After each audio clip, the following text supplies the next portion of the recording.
जब हम 10 रुपए का मिट्टी का घड़ा लेने जाएं तो 10 बार ठोकते हैं। और मैंने बताया था दुनिया के जितने भी देवी देवता हैं बड़ी आसानी से प्राप्त हो जाते हैं, लेकिन ये टेढ़ी टांग वाला है ना, इसके सारे बड़े टेढ़े। ये कब कौन सी रचना करके तुम्हें अपनाए कोई पता नहीं। तो इसने गोपिकाओं को ठोक बजा लिया, कहीं ऐसा तो नहीं है कच्ची है कि पक्की है। जब पता चल गया घड़ा पूरा पक्का है तो एकदम आकर के गले में गलेवैया डाल के महाराज शुरू कर दिया। जैसे ही महाराज शुरू किया कि कामदेव आ गए। कामदेव ने सभी योगियों को सभी को परास्त कर दिया। भोले बाबा ने तीसरा नेत्र जब खोला समाधि से तो जलाकर नष्ट कर दिया था। कहां आ गए? महाराष्ट्र में। भगवान हंसने लगे, कामदेव तुम्हें चैन नहीं है। कहने लगे प्रभु कैसे चैन आएगा? जब तुम त्रेता में आए थे तो तुमने एक पत्नी व्रत का नियम धारण किया था। आज तो मेरे पांचों के पांचों बाण चलेंगे। देखो तो कितनी कितनी सुंदर गोपिकाएं बैठी हैं।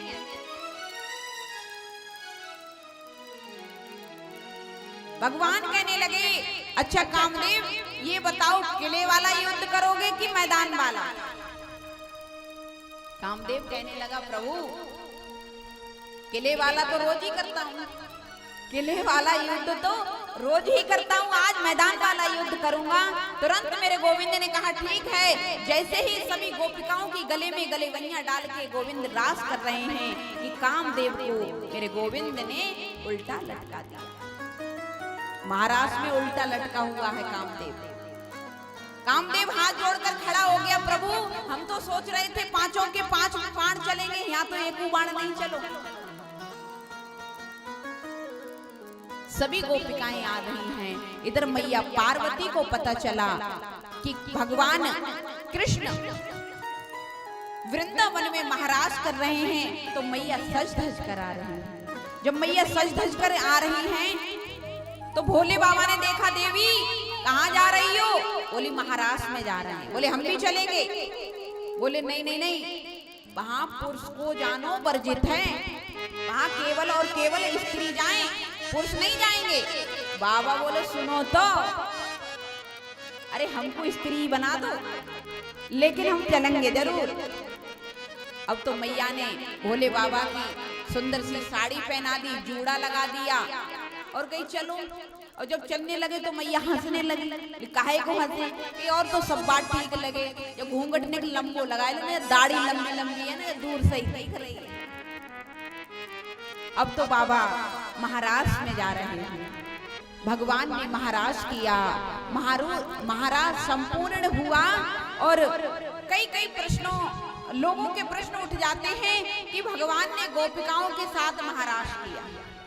प्यारे ईश्वर अंश जीव अविनाशी। ईश्वर जीव जो है वो ईश्वर का अंश है। क्या है? अंश। देखो ऐसे सुनो, एक नदी है, एक गंगा है, और उस गंगा में बहता हुआ पानी आप अपने बोतल में भर के लाते हो। गंगा जल लाते हो नहीं लाते हो? हाँ जी या ना जी? सब लोग लाते हो गंगा जल बोतल में भर के। बोतल में भर के तुम गंगा जल लाते हो और ला करके अपने घर में रख लेते हो। और कई पूजा पद्धति कुछ कराना हो तो गंगा जल मांगा जाता है। अब वो गंगा जल तुमने बोतल का लेकर के एक कटोरी में रख लिया।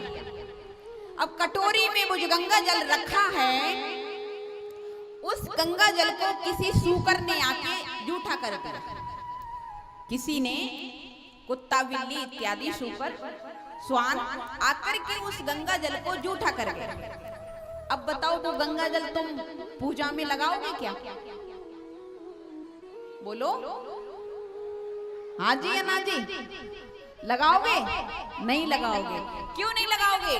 क्योंकि वो सूकर ने जूठा कर दिया। हाँ जी या ना जी? इसलिए तुम वो जल जो है गंगा जल का वो पूजा में नहीं लोगे। नया जल और निकालोगे, नई कटोरी लेके आओगे, तब जाकर के गंगा जल फिर से लो। लेकिन तुम उस गंगा जल को पूजा में नहीं ले रहे हो। लेकिन आपने देखा होगा गंगा जी में तो सदा सूकर ही डूब जाता है। गंगा जी में तो हाथी, बिल्ली, कुत्ता और जितने संसार के ये मर रहे हैं सब वाही में जा रहे हैं। हाँ जी है ना जी। फिर वो तो कहां से पवित्र हो गया? तुमने कटोरी का जल बदल दिया, लेकिन तुम तो जल उसी गंगा जी से भर के लाए हो जहां वो कुत्ता सूकर खूब डूबक लगा रहा है। हाँ जी है ना जी। इसलिए कहते हैं ईश्वर अंश जीव अविनाशी। हम सभी ईश्वर के अंश हैं। भगवान ने जो किया है वो हम नहीं कर सकते हैं। भगवान पर तर्क उठाने की कोई आवश्यकता नहीं है। जैसे कटोरी के पानी को हम यूज नहीं कर सकते, उसमें दोष लग जाता है, ऐसे ही हम कोई करेंगे तो हमको दोष लग जाएगा। कई लोग कहते हैं भगवान ने गोपिकाओं के वस्त्र हरण कर लिए।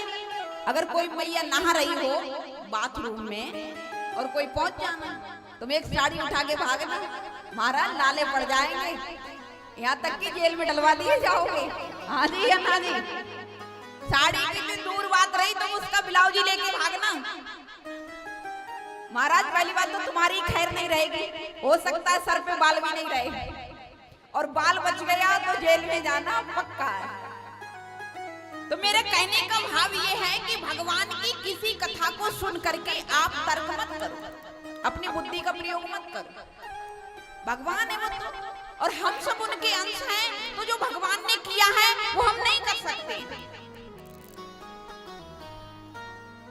कई लोग कहते हैं हम कर क्यों नहीं सकते? अरे हमने भगवान ने किया था, हम भी कर सकते हैं। भगवान ने 7 कोस के लंबे चौड़े गिरिराज जी को अपनी उंगली पर 7 रात्रि 7 दिन पर्यंत लिए खड़े रहे। हम कह रहे हैं तुम 7 कुंटल का एक हाथी उठा के दिखा दो। हाँ जी या ना जी। 7 कुंटल का पत्थर उंगली की तो बातें छोड़ो, हाथ पे लेके, और 7 रात्रि 7 दिन की तो बातें छोड़ो, प्यारे तुम 24 घंटे लेके खड़े हो जाओ। हाँ जी या ना जी। तो भगवान की किसी लीला पर हमको तर्क नहीं करना।